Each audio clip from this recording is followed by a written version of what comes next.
नमस्कार मित्रों, मैं एसपी सिंह मंत्राज स्ट्रीट सर्कल में आपका हार्दिक स्वागत करता हूँ। दोस्तों, आइए हम लोग जो है आज एक चैप्टर पढ़ेंगे हिस्ट्री में, क्लास 8th का। हम लोगों ने लास्ट चैप्टर क्लास 6 का हिस्ट्री में जो चैप्टर फर्स्ट था, उसी से मिलता जुलता एक चैप्टर है। उससे आगे की इसमें कहानी जो बताई गई है हम लोग उसको पढ़ेंगे। तो आइए हम लोग जानते हैं कि इतिहास की एक महत्वपूर्ण घटना को। तो इस इतिहास की घटना में हमको यह बताया गया है कि हमारे भारत में कुछ, अगर बात करें इतिहास की जो महत्वपूर्ण तारीख हैं, उस तारीखों के बारे में, और जो आज तक जो इतिहास विभिन्न देशों और विभिन्न कह सकते हैं कि स्थानों पर कुछ घटनाएं उल्लेखित होती हैं, उसके बारे में हम लोग आज अध्ययन करेंगे। तो आइए मित्रों, एक बार हम लोग जानते हैं कि बुक में दिखाया गया है कि हाउ इम्पॉर्टेंट आर डेट्स, हमारे लिए तारीखें कितनी महत्वपूर्ण हैं। तो इसी से पता लगाया जा सकता है, हमारे इतिहास को तारीखों से जोड़कर देखा जाता है। हमारे जितने भी आज तक इतिहासकार हुए हैं, हिस्टोरियंस हुए हैं, उन्होंने तारीखों के अनुसार इतिहास को, इसका महत्वपूर्ण एक जो है वर्णन किया है। तो इतिहास को हम लोग अगर तारीखों की दृष्टि से देखें तो यह कितना महत्वपूर्ण है, और जितनी भी घटनाएं हुई हैं तो हमारे इतिहासकारों ने उसको डेट्स की यानी तारीखों के महत्व को देखते हुए इम्पॉर्टेंट बताया है। तो आज हम लोग इतिहास के बारे में देखेंगे कि तारीखें कितनी महत्वपूर्ण हैं। तो इस बारे में हम लोग अध्ययन करें तो हमारे भारत में बहुत सारे ऐसे युद्ध हुए हैं, बहुत सारी ऐसी घटनाएं हुई हैं जिसके बारे में तारीखें हमारा महत्व देती हैं। जैसे कि अगर हम लोग बात करें भारत की 1857 की 1857 की क्रांति, तपलासी का युद्ध, और सारी ऐसी, जैसे कि महमूद गजनवी और मोहम्मद गौरी के द्वारा किया गया आक्रमण, इससे हमको इतिहास की जानकारी मिलती है। तो अगर हम लोग इतिहास की जो दृष्टि से बात करें तो हमारे लिए तारीखों का महत्व है, लेकिन ये हम लोग इतना महत्वपूर्ण हम ये भी नहीं कह सकते हैं केवल तारीखों के ही आधार पर इतिहास का हम लोग जो है कह सकते हैं पूर्ण सत्य इसको मान लिया जाए। तो इसमें कुछ ऐसी घटनाएं हैं जो हमको पढ़ने से ही पता चलती हैं, ना कि केवल उसकी तारीख रटने से, तारीख जानने से। कुछ इतिहासकार या कुछ जो विद्वान हैं वो कहते हैं कि इतिहास की जो हमारी तारीखें हैं उसको आप रटते चले जाओ तो आपको इतिहास की जानकारी हो जाएगी। लेकिन दोस्तों, यहाँ पर ऐसा नहीं है। हम लोग देखेंगे कि इतिहास जो है, जब तक हम उसको विस्तृत रूप में नहीं जानेंगे, उसकी कहानी के बारे में नहीं पढ़ेंगे, तब तक हमें कैसे पता चलेगा कि इतिहास जो है हमारी तारीखों पर ही डिपेंड है। जो हम लोग कह सकते हैं कि इतिहास जो है, हम लोग उसको कह सकते हैं कि जानकर और उसको लिख कर और पढ़कर तथा तारीखों के माध्यम से उसको सम्मिलित रूप से उसके तथ्यों को इकट्ठा करके इतिहास को पढ़ सकते हैं। तो कुछ लोग मानते हैं कि इतिहास बहुत एक हमारा कैसा बोरिंग सब्जेक्ट है, तो लेकिन ऐसा नहीं है। इतिहास को केवल डेट्स के आधार पर अगर हम लोग देखेंगे तो इतिहास जो है एक आपको बोरिंग सा महसूस होगा कि हम आप याद करने में उसको कहेंगे कि बहुत सारे तथ्य हैं, उसको कैसे याद किया जाए। तो इसको जो है हम लोग अगर कॉन्सेप्ट के आधार पर हम लोग बात करें तो इतिहास को हम लोग, जैसे कि अगर हम लोग बात करें, कुछ इतिहासकार हुए हैं जिन्होंने हमारे इतिहास को 3 भागों में बांटा है, जैसे प्राचीन, मध्यकालीन और आधुनिक इतिहास। तो आज हम लोग पढ़ेंगे यहाँ पर कि तारीखों के माध्यम से लोग क्यों इसको इम्पोर्टेंस देते थे। तो यहाँ पे देखो, एक आपको ये चित्र के माध्यम से दिखाया गया है कि कुछ भारतीय लोग, ये भारतीय विद्वान और ये अंग्रेज़, तो इसको जो है कुछ ग्रंथ जो है आपको भेंट करते हुए नज़र आ रहे हैं। इससे ये पता चलता है कि हम कमज़ोर हैं और हमारे यहाँ का इतिहास, संस्कृति और सभ्यता भी इतना कमज़ोर है कि हम इसको यहाँ के अपने जीवन को सही से जीवन यानी व्यतीत करने में भी संकोच करते हैं। तो आप, ये यूरोप का राजा है, इस यानी ब्रिटिशर्स हैं, जिसको ये प्रमाण देते हुए अंग्रेज़ों ने यह बात स्वीकार करते हुए कहा है कि भारतीय लोग अपना इतिहास लिखने में, अपना इतिहास जानने में और अपने संस्कृति सभ्यता के बारे में उनको इतना ज्ञान नहीं है। तो कुछ यूरोपीय जो वहाँ के किंग थे, उन्होंने यह दिखाने का प्रयास किया है कि भारतीय लोग अपना इतिहास और सभ्यता संस्कृति के बारे में अपरिचित हैं और उनको यह ज्ञान नहीं है। तो यूरोपियंस के द्वारा इस ज्ञान को भंडारित किया जा सकता है या इसको प्रसार करने में भारत में हमारा यूरोपियंस का बहुत महत्वपूर्ण है। लेकिन दोस्तों, ऐसा नहीं है। इनको ये ब्रिटिशर्स को इतना पता नहीं था। यहाँ पर एक से एक विद्वान और एक से एक यहाँ पर कहते हैं कि नॉलेजदार व्यक्ति हुए हैं। तो ये खुद अपना एक इतिहास जानने में मदद करते हैं। तो आइए दोस्तों हम लोग आगे देखते हैं। तो इसमें हम लोग अगर बात करें इतिहास की, तो कहते हैं कुछ हम लोग कुछ यहाँ पर खोजने में, यानी किस चीज़ के बारे में जानने में, तो डेटों के माध्यम से यह पता कर सकते हैं कि हाँ यह इतिहास की घटना कब हुई, और इसके बारे में अगर ये जाने कैसे हुई तो इसको विस्तृत रूप में अध्ययन करना पड़ेगा। उसके बारे में हम लोग अपना स्वाभाविक ज्ञान भी उसको स्वाभाविक ज्ञान के माध्यम से भी हम लोग उसको प्राप्त कर सकते हैं, जान सकते हैं। तो इसमें ये बताया गया है कि यहाँ पर लोग पहले जो थे वो प्रत्येक वस्तु के बारे में और प्रत्येक वस्तुओं के बारे में हमको जानकारी तभी होगी जब हम उस चीज़ को उसका विस्तृत अध्ययन करेंगे और उसको जानेंगे। जैसे कि आप लोग इसमें देख रहे हैं, और इसमें इसे कह सकते हैं कि जैसे कोई व्यक्ति है अगर ट्रेन से यात्रा कर रहा है तो वह बाहर की ओर झाँक कर देखता है, तो उसमें उसको देखने से क्या पता चलता है? उसको देखने से पता चलता है कि यानी या कह सकते हैं कि वो अपने दिमाग में एक विचार या थॉट उसको प्रकट करता है कि ट्रेन जो है कब इसकी शुरुआत हुई और कब चलाई गई होगी। ये भी एक इतिहास का जानने का एक स्रोत हो सकता है। और दूसरी बात करें कि जैसे कोई व्यक्ति रोड पे खड़ा है और वो चाय पी रहा है, तो यह सोचकर कह सकता है कि चाय जो है हमारा पेय पदार्थ है, वो कब से हम लोग उसको पी रहे हैं। तो इसका भी हम लोग एक आंकड़ा नहीं लगा सकते हैं कि भारत में या किसी भी देश में इसका उत्पादन और इसको जो लोग यूज करने का तरीका वो कब से है, कब तक रहा है। तो आइए हम लोग आगे देखते हैं कि ऐसे ही कुछ घटनाएं, जैसे कि आप देख रहे हैं यहाँ पर एक महाराजा है, एक यहाँ पर राजकुमार का चित्र दिखाया गया है जिसमें कॉफ़ी के बारे में बताया गया है। कॉफ़ी जो है वो भी ये कहा गया कि बहुत महान लोग या बहुत अमीर लोग ही लिप्टॉन टी यूज़ करते थे संसार में, जो बहुत ज़्यादा फेमस या प्रचलित लोग वही इसको पीते थे। तो हम लोग बात करें यहाँ एक राजकुमार, जो यूरोपीय ब्रिटिश का राजकुमार जो रानी एलिजाबेथ, उसका जो तीसरा बेटा है, तो उसके बारे में ये कहानी है। तो क्वीन विक्टोरिया जो हैं ब्रिटेन की, उनका प्रिंस आर्थर जो कौन सा उनका तीसरा बेटा है, third son of the queen viceroy of British, जो रानी विक्टोरिया है उनका तीसरा बेटा राजकुमार, उसका चित्र यहाँ दिखाई देता है। Who was given the title Duke of Connaught. तो देखो ड्यूक ऑफ कनॉट क्या था, ये एक उपाधि थी। तो इस रानी के बेटे को, राजकुमार को, एक उपाधि प्रदान की गई थी जिसका नाम था ड्यूक ऑफ कनॉट।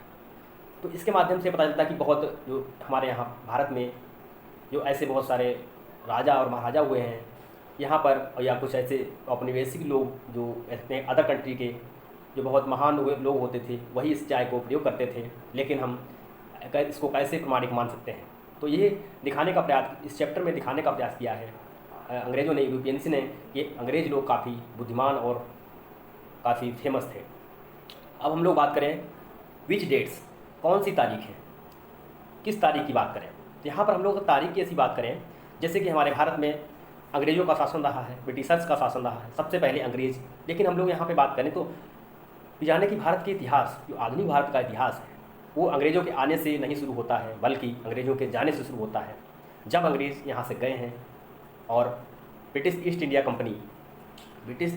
कंपनी यानी भारत में जब ईस्ट इंडिया कंपनी यानी 1600 ईस्वी में जब भारत आई, तो उन्होंने क्या देखा कि अंग्रेज़ यहाँ से सब कुछ धीरे धीरे उन्होंने यहाँ की सभ्यता और सबको नष्ट किया है। तो यहाँ पे ईस्ट इंडिया कंपनी स्थापित हुई, तो उसने अपना औपनिवेशिक काल शुरू किया। तो ऐसे ही हम लोग बात करें, कुछ यहाँ पर एग्जाम्पल्स हैं तो कुछ हिस्टोरियंस रिटर्न लिखते हैं, क्या कहते हैं कि British historians in India, Bharat में क्या किसका रूल था, ईच गवर्नर जनरल। तो भारत में उन दिनों जब हमारा भारत अंग्रेज़ों का गुलाम था, तो यहाँ पर गवर्नर जनरल और वायसराय हुआ करते थे। तो सबसे पहले बात करें तो यहाँ पर first governor general Warren Hastings. तो सबसे पहले जो गवर्नर जनरल था, पहला भारत का गवर्नर जनरल तो कौन था, वॉरेन हेस्टिंग के बारे में हमको जानकारी यहाँ प्राप्त करेंगे। उसके बाद में और जो लास्ट वायसराय था लॉर्ड माउंटबेटन। तो ये उसने यहाँ पे हम इस चैप्टर को यानी कई भी कह सकते हैं कि चैप्टर में डिवाइड करके इसको पढ़ेंगे, और इस बुक से हमको काफ़ी मदद मिलेगी इतिहास के बारे में जानने से। हम लोग बात करें आगे, ऐसे ही कुछ viceroy Hastings, Wellesley, Bentinck, Dalhousie, Canning और Lawrence, Lytton, Ripon, Curzon, Hardinge, Irwin. It was a singly never ending succession of governor. यहाँ एक कहते हैं शासन का या प्रशासन का एक तरीका रहा है, गवर्नर जनरल रहे हैं और वायसराय रहे हैं। और कुछ हमको डेट्स इनके बारे में हम लोग कुछ बुक्स इनकी जो हैं उसके माध्यम से हम लोग जानकारी प्राप्त करेंगे। यहाँ पर तो ब्रिटिश इंडिया का जो चैप्टर है हिस्ट्री का, उसके बारे में, कुछ संस्कृतियों के बारे में ये बताया जा रहा है कि लोग कैसे यहाँ पर उन्होंने शासन किया और भारत को किस तरीके से इन्होंने, कह सकते हैं कि भारत को विभिन्न तरीके से देखा और यहाँ की जो संस्कृति थी उसको नष्ट किया। अगर हम लोग इतिहास की दृष्टि से बात करें तो यहाँ पे कौन थे? गवर्नर जनरल थे, और इतिहास को इन्होंने कुछ, एक फेमस व्यक्ति था जिसका नाम था जेम्स मिल। तो जेम्स मिल, उसने कहा हाउ डू वी पैराडाइज, हम इसको कौन सी तारीख है इतिहास में, किन तारीखों का महत्व है और इसके यहाँ का जो कह सकते हैं कि औपनिवेश काल वो क्या था, इसके बारे में हम लोग जो है यहाँ पर जानने को उत्सुक होते हैं कि हम इसकी अवधियों को कैसे तय कर सकते हैं। तो एक ब्रिटिश व्यक्ति था जिसका नाम था जेम्स मिल। 1817 में इसने स्कॉटिश, ये कहाँ का? स्कॉटलैंड का था, यानी यूरोपियन था, ये फिलोसफर था, दार्शनिक था, published a massive 3 volume work. इसने भारत के इतिहास को 3 भागों में बांटा है।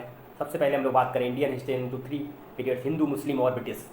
इस इतिहासकार ने यह दिखाने का प्रयास किया है कि भारत में हिंदू, मुस्लिम और ब्रिटिशर्स का कब रूल रहा और कैसे इन्होंने शासन किया, तो यह बताने का इसने प्रयास किया है। लेकिन इसने केवल यह अपने तथ्यों के आधार पर इसको कुछ फीचर्स दिए हैं यहाँ पर। तो यहाँ पे डिफरेंस, यानी विभिन्न प्रकार के भिन्न समय को और तारीखों को महत्वपूर्ण उसने बताया है।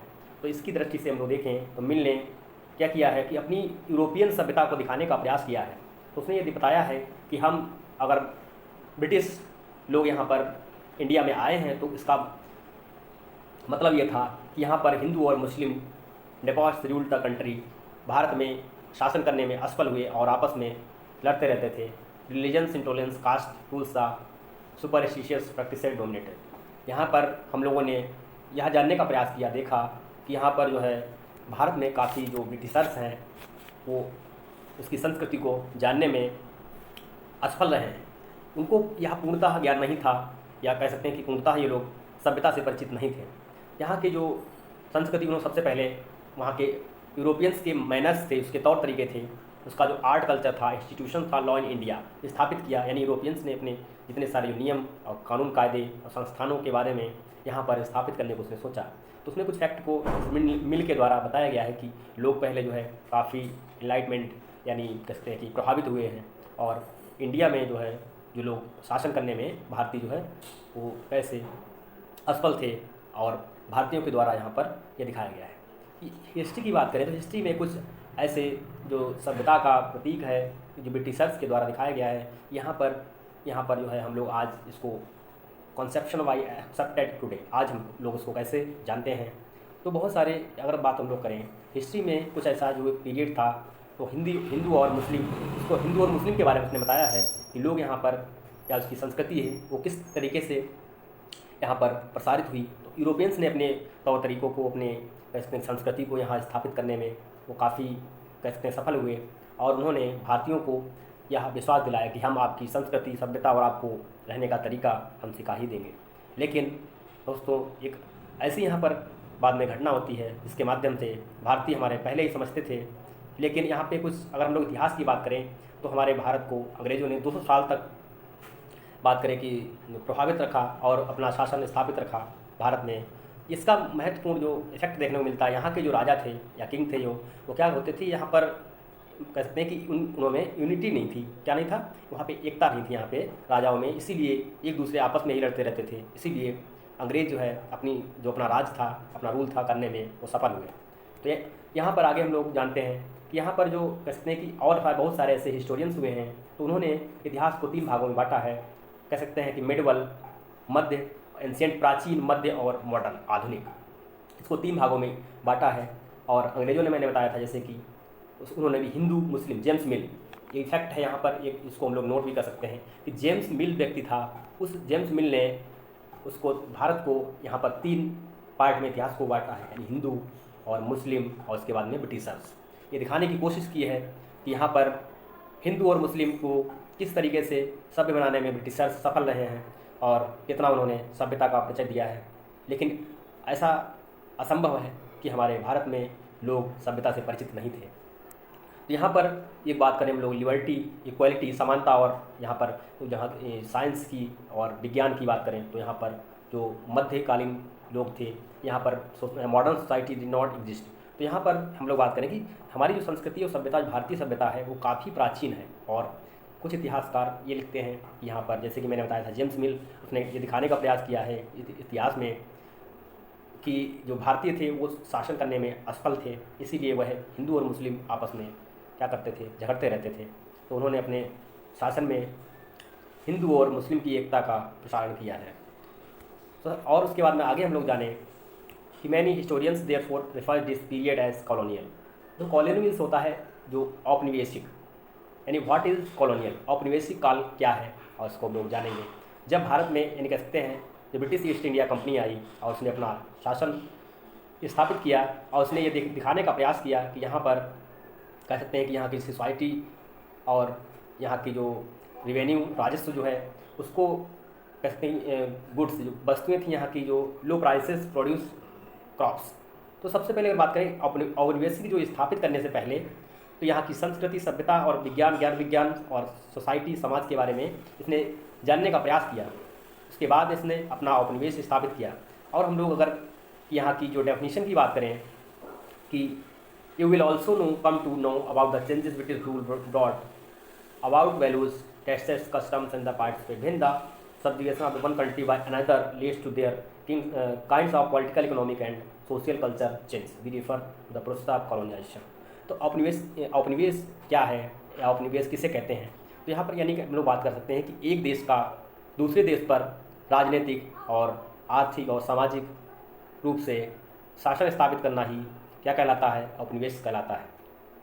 तो यह हम लोग जानेंगे हाउ डू वी नो, कैसे, यानी हम कैसे ये जानने का प्रयास करेंगे कि यहाँ पर अंग्रेज़ों का लगभग 250 साल तक यहाँ पर शासन रहा है, उनका हिस्ट्री, उसके बारे में जानेंगे। तो ये यहाँ पर जो रिपोर्ट दिखाई गई है, इस रिपोर्ट के बारे में बात करें, होम डिपार्टमेंट यानी गृह मंत्रालय के द्वारा अंग्रेज़ों की रिपोर्ट उन्होंने पेश की। जो 1946 में colonial government of India, Bharat में एक गृह विभाग की जो रिपोर्ट थी, उसके अकॉर्डिंग जो अंग्रेज़ों ने दिखाने का प्रयास किया है कि यहाँ पर बॉम्बे में arguments have been made for army to take over ships and establishment Royal Navy ships are remaining outside the harbor। एक यहाँ पर हार्बर एक जहाज़ था बॉम्बे में, तो वहाँ पे दिखाया गया कि आर्मी के द्वारा उसको अपने हैंडल में कर लिया है और यहाँ पर शिप्स को अपने हैंडल में कर लिया है रॉयल नेवी के द्वारा, जो कि ब्रिटिशर्स की रॉयल नेवी शिप्स थी, जो यानी कहते हैं उसकी रॉयल नेवी वहाँ का नाम था, जो नौसेना थी, उसके द्वारा बॉम्बे पे अधिकार कर लिया गया है। तो ये दिखाने का उन्होंने प्रयास किया। उसका कराची में 301 म्यूटिनियर्स आर अंडर, यानी 301 विद्रोही जो हैं, यानी भारत के लोग हैं, उनको अरेस्ट कर लिया है और हम अपना शासन करने में सफल हैं। उसके बाद में विशाखापट्टनम, उन्होंने ये भी दिखाने का प्रयास किया है कि हम लोग यहाँ पर कम्प्लीटली जो है मिलिट्री के द्वारा यहाँ पे गार्ड लगा दिए गए हैं, जो सुरक्षा गार्ड लगा दिए गए हैं, इनके द्वारा यहाँ का शासन भी अपने अंडर में है। तो ये एडमिनिस्ट्रेशन के बारे में बात करें हम लोग, प्रोड्यूस रिकॉर्ड, कुछ जो है प्रशासन जो है उसका रिकॉर्ड मिलता है हमको, जैसे कि हम लोगों ने पढ़ा होम रिपोर्ट यानी होम डिपार्टमेंट यानी गृह मंत्रालय की रिपोर्ट के अकॉर्डिंग बात करें हम लोग, तो यहाँ पर ये दिखाने का प्रयास किया है कि प्रशासन हम लोग कैसे चलाते थे और उनका डिसीजन कैसे लेते थे, इन्वेस्टिगेशन, जांच कैसे करते थे और प्रॉपर्ली जो है स्टडीज़ के लिए कैसे वो कॉन्विक्टेड थे, और एडमिनिस्ट्रेटिव कल्चरल मेमोरीज, कुछ यहाँ पर नथिंग टू रिपोर्ट्स, और यहाँ पर उन्होंने अपनी रिपोर्ट के माध्यम से दिखाने का प्रयास किया है। और कुछ हम लोग अगर बात करें एडमिनिस्ट्रेशन की बात करें, प्रशासन की बात करें, तो यहाँ पर द विलेज तहसीलदार, तो तहसील विलेज में तहसील यानी तहसील्स हुआ करती थी, ऑफिस, तहसील के ऑफिस थे, सेक्रेटरीट, सचिवालय थे, कलेक्ट्रेट थे, जहाँ पर डिस्ट्रिक्ट मजिस्ट्रेट बैठता था, कमिश्नरेट ऑफिस था, प्रोविंशियल सेक्रेटरीज यानी सचिवालय भी उन्होंने दिखाया। सचिवालय के माध्यम से लॉ कोर्ट्स यानी जो नियम कानून कायदे के यानी जिला जो जज बैठते थे उसके बारे में हमको जानकारी मिलती है। यहाँ पे कुछ महत्वपूर्ण रिकॉर्ड्स उसके बारे में जानकारी मिलती है। यहाँ का प्रशासन और यहाँ के जो लोग, इनको प्रशासन के बारे में कैसे जानकारी प्राप्त होती है। तो 19वीं सेंचुरी में हम लोगों ने पढ़ा कि देखा कि यहाँ की जो लोग रिपोर्ट्स इन्होंने प्रकाशित की, डिस्ट्रिक्ट ऑफिशियल पेपर, लोग क्या करते थे, कुछ रिपोर्ट्स तैयार करते थे, उसके तैयार करने के लिए कुछ डिस्ट्रिक्ट में ऑफिस बनाए गए थे, कलेक्ट्रेट ऑफिस को हम लोग बोलते हैं। और अर्ली ईयर ऑफ 19वीं सेंचुरी, अगर 19वीं शताब्दी की बात करें तो यहाँ पर कुछ ऐसे कह सकते हैं कि कैलियोग्राफिक्स, ये होता है सुलेख, यानी अच्छी लेख लिखने वाले कुछ राइटर्स हैं, उनके माध्यम से यानी अच्छे कह सकते हैं कि अभिलेखागार में जो है रिपोर्ट्स प्रकाशित की जाती थी, उसको प्रिंट किया जाता था और उसके माध्यम से जो है लोग अपने गवर्नमेंट जो डिपार्टमेंट थे उसके वहाँ पर जो है उसको प्रकाशित करने का प्रयास किया गया है, दिखाया गया है। ऐसे ही एक national ship the India come up to the 1920, 1920 में एक अभिलेखागार की भारत में स्थापना की गई। कहाँ पर? न्यू दिल्ली में। और उसको नेशनल म्यूजियम, राष्ट्रीय म्यूजियम का एक दर्जा दिया गया है। तो हम लोग देख सकते हैं viceregal place the location effect the important institution had the British imagination, यानी ब्रिटिश काल का या अंग्रेज़ों के काल का यहाँ पर ये दिखाया गया है, लोकेशन प्रकाशित किया गया है कि यहाँ पर एक अभिलेखागार की स्थापना की गई कब? 1992। उसके बाद में आगे हम लोग सर्वे भी कम इम्पॉर्टेंट। हम लोग अगर सर्वे की बात करें तो यहाँ पर सबसे पहले जो ब्रिटिशर्स आए उन्होंने क्या देखा कि यहाँ पर जो सर्वे के माध्यम से उन्होंने देखा, ये बताने का प्रयास किया कि ब्रिटिशर्स जो हैं वो कैसे उन्होंने अपना प्रशासन स्थापित किया। तो सबसे पहले यहाँ पर उन्होंने सर्वे किया। भाई कहीं पर भी अगर कोई व्यक्ति नई जगह पर जाता है तो वहाँ पर क्या करता? सबसे पहले अगर हम लोग बात करें तो सबसे पहले यहाँ पर वो जानने का प्रयास करेगा कि यहाँ पर इस देश में यहाँ का कल्चर कैसा है, यहाँ के लोग कैसे हैं, यहाँ का कह सकते हैं कि गांव कैसे हैं, यहाँ का रेवेन्यू कलेक्ट कैसे होता है, ये सब जानने का प्रयास। यहाँ की टोपोग्राफी, यानी भौगोलिक स्थिति, सॉइल क्वालिटी, यहाँ की मिट्टी, फ्लोरा एंड फौना, यहाँ की कह सकते हैं कि जो यहाँ की संस्कृति और यहाँ के पेड़ पौधे और यहाँ पे प्राणी जात कैसे हैं, तो उसकी हिस्ट्री को जानने का प्रयास किया इन्होंने। इसके बाद में एडमिनिस्ट्रेशन रीजन, यहाँ के कैसे, यहाँ का शासन कैसा है 19वीं सेंचुरी में, इन्होंने ये सब देखा है। इसके कुछ विशेष रिकॉर्ड्स के बारे में डिटेल से इन्होंने पढ़ा और इसके कुछ प्रोविंसेस जो राज्य थे इसके बारे में इन्होंने, कास्ट और रिलीजन ऑक्यूपेशन के बारे में इन्होंने सर्वे किया और जाना कि यहाँ की स्थिति क्या है। तब इन्होंने क्या किया? अपना उपनिवेश स्थापित किया। किसी भी देश या किसी भी राज्य की स्थिति को पता करने के लिए सर्वे एक महत्वपूर्ण प्रक्रिया होती है। तभी हम लोग उसको यह जान पाते हैं कि यहाँ पर कि हम किस तरीके से शासन कर सकते हैं या अपने अंडर में प्रशासन कर सकते हैं। कुछ what officials records do not tell, हमको क्या नहीं बताते हैं, ये जानने का प्रयास हम लोग करते हैं। तो यहाँ पर तो ये अंग्रेज़ों के द्वारा कुछ मैपिंग यानी सर्वे किया गया। तो यहाँ पर इस सर्वे में जैसे बंगाल में जेम्स प्रिंसेप व्यक्ति थे, उन्होंने 1832 में क्या किया? एक नोट प्रकाशित किया। उसमें ये दिखाया गया कि सर्वे किया यहाँ पर लोग जो है यहाँ पे साइंटिफिक नेचर और ये दर्शाया गया है किसके द्वारा? कि जेम्स प्रिंसेप के द्वारा 1832 में एक रिपोर्ट प्रकाशित की है। इस रिपोर्ट में दिखाया गया यहाँ पर हम औपनिवेशों के द्वारा यहाँ पर जो साइंटिस्ट गतिविधि कैसे थी और यहाँ पर इन्होंने कैसे स्थापित किया और यहाँ की जो गतिविधियाँ थी या यहाँ के जो औजार थे, यहाँ के जो एस्टिमेट्स थे, कैसे इन्होंने अप्लाई किए, कैसे जो है ह्यूमन के लिए ये एक इम्पॉर्टेंट दर्जा प्रदान करने की शक्ति प्रदान करता है। ऐसे ही एक हम लोग बात करें रिवेल्स ऑफ 1857, 1857 है 1857 की क्रांति। इसके बाद हम लोग बात करें तो देखो 1857 की क्रांति की बात करें, यहाँ पे चित्र में दिखाया गया कि अंग्रेज जो थे वो कहाँ घोड़े पे बैठे हुए हैं और ये यहाँ पे भारतीयों को दर्शाया गया है कि यहाँ पे जो लूट खसूट करने का काम है वो अंग्रेज़ों के द्वारा किया जा रहा है। अब भारतीय लोग इसको जो है विध्वंसक के रूप में देख रहे हैं और अपने इस संस्कृति को बचाने में लगे हुए हैं। तो यह 1857 की क्रांति को दिखाने का प्रयास किया गया है। ऐसे ही हम लोग बात करें भारत में हमारे जैसे वी.डी. सावरकर, उन्होंने एक किताब लिखी 1850 द रिवोल्ट ऑफ 1857, 1857 की क्रांति का इतिहास। तो उन्होंने अगर कोई भी इतिहासकार है तो वह इतिहास एक तथ्य के आधार पर यानी एक इतिहासकार के आधार पर उसको प्रमाणित नहीं माना जा सकता है, क्योंकि इतिहास कभी एक ऐसी घटना है कह सकते हैं कि जिसकी जो एक इतिहास के फैक्ट के बारे में ना होकर के विभिन्न प्रकार के जो हमारे ऐतिहासिक तथ्य हैं उसको पढ़ करके हम लोग जान सकते हैं। जैसे कि अगर कोई भी इतिहासकार है वह अगर किसी देश के किसी देश के इतिहास को लिखेगा तो बस उस इतिहास को अपनी कह सकते हैं कि अपनी बड़ाई ही करेगा, अपने देश की ही बड़ाई करेगा। वो कहेगा कि हमारा देश एक महान देश था। और इसी प्रकार से कुछ ऐसे इतिहासकार जैसे हमारे भारतीय इतिहासकार उन्होंने यह दिखाने का प्रयास किया कि हमारा देश विविधताओं से भरा हुआ सांस्कृतिक और सांप्रदायिकता के आधार पर एक समृद्ध देश था। तो और वह यहाँ पर अंग्रेज़ों को लेकिन हराने का प्रयास करें तो यहाँ पर कैसे उन्होंने प्रयास किया, तो यह दिखाने का प्रयास किया है हमारे जो ऐतिहासिक तथ्य हैं उसके आधार पर। तो हम लोग क्या जाना कि यहाँ पर जो ऐतिहासिक तथ्य हैं उसके बारे में कैसे जानकारी और क्या लोग कैसे रहते थे। तो यहाँ पर हम लोग बात करें कुछ अगर Pilgrim and the traveller autographs हमारे यहाँ पर कुछ इतिहासकार जो हैं आए हुए हैं, उन्होंने यह दिखाया कि जो है यहाँ पर यहाँ के लोकल बाजार क्या थे, प्रिंटिंग स्प्रेड न्यूज़पेपर, इसके माध्यम से इतिहास की जानकारी प्राप्त होती है। डिबेट्स इन द पब्लिक, जैसे कि हम लोग देखते हैं कि इतिहास की जो डिबेट्स अगर हम लोग बात करें इतिहास को कि इम्पॉर्टेंट जो फैक्ट है इसको जानने के तथ्य एक कह सकते हैं कि न्यूज़पेपर के माध्यम से भी लोग जानते थे और प्रिंटिंग जो प्रेस थे उसके माध्यम से न्यूज़पेपर का जो पब्लिश्ड जो कुछ इश्यूज़ हैं उसके बारे में, लेकिन हम लोग कुछ तथ्यों के बारे में डिबेट है। जैसे कि आपस में अगर कोई भी व्यक्ति इतिहास की, जैसे दो आप स्टूडेंट हैं, अगर आपस में इतिहास की बात करें तो वह विभिन्न विभिन्न प्रकार की किताबों में डेटों की बात करें इतिहास की, तो वो विभिन्न विभिन्न प्रकार की डेट्स के बारे में पढ़ते हैं, फिर डिस्कस करते हैं। तो वो एक दूसरे से कहते हैं नहीं ये डेट होगी, नहीं ये डेट होगी। तो वह डेटों हम इसीलिए हम लोग कहते हैं कि डेटों के आधार पर हमको विभिन्न मत, कई विद्वानों के विभिन्न मत हमको मिलते हैं। तो इसीलिए इतिहास को हमें एक अगर घटना की दृष्टि से देखें तो एक इतिहास को डेट्स के केवल के आधार पर ही हम लोग उसको प्रमाणिक नहीं मान सकते हैं। तो ऐसा ही हमारे इस चैप्टर में दिखाने का प्रयास किया है।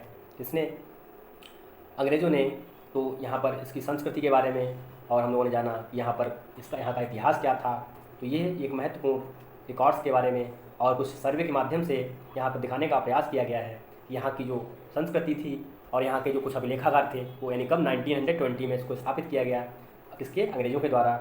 और यहाँ पे कुछ होम रिपोर्ट प्रकाशित की गई 1946 की रिपोर्ट। इसके आधार पर बताया गया कि यहाँ पर जो एडमिनिस्ट्रेशन प्रशासन था वो कैसे हम लोगों ने जाना। यहाँ पर आर्थिक और सामाजिक और ऐतिहासिक दृष्टि से ये भी महत्वपूर्ण है। फिर उसके बाद हम लोगों ने पढ़ा कि यहाँ पर जो औपनिवेश थे वो कैसे स्थापित हुए और उन्होंने समाज में कैसे उसको दिखाने का प्रयास किया है। उसके बाद में हम लोगों ने ये जाना तथ्य यहाँ पर जो लोग यहाँ की जो संस्कृति कहते हैं औपनिवेशिक, और जो हम अवधियों से कैसे तय कर सकते हैं, हम किस तरह से जानते हैं। यहाँ पर जैसे कि जेम्स मिल व्यक्ति था, उसने कहाँ का, स्कॉटलैंड का था, तो उसने दिखाने का प्रयास किया है यहाँ पर जो हिस्ट्री जो थी यहाँ की वो 3 पार्ट में डिवाइड किया है उसको, हिंदू, मुस्लिम और ब्रिटिश काल में। ये दिखाने का प्रयास किया। ऐसे ही एक व्यक्ति थे जिनका नाम था वॉरेन हेस्टिंग। तो वॉरेन हेस्टिंग ने जो first governor general of India थे, उन्होंने या देखो कितना सुसंस्कृति और सभ्यतापूर्ण दृश्य जो है ये दर्शाने का प्रयास किया है अंग्रेज़ों ने कि यहाँ पर कितना हम लोग सभ्य थे और हमारी संस्कृति किस टाइप से यहाँ पर महत्वपूर्ण थी। तो हम लोगों ने कुछ तथ्यों के बारे में जाना। नेक्स्ट जो चैप्टर है उसके बारे में हम लोग बात करेंगे अगले अध्याय में। तब तक के लिए नमस्कार।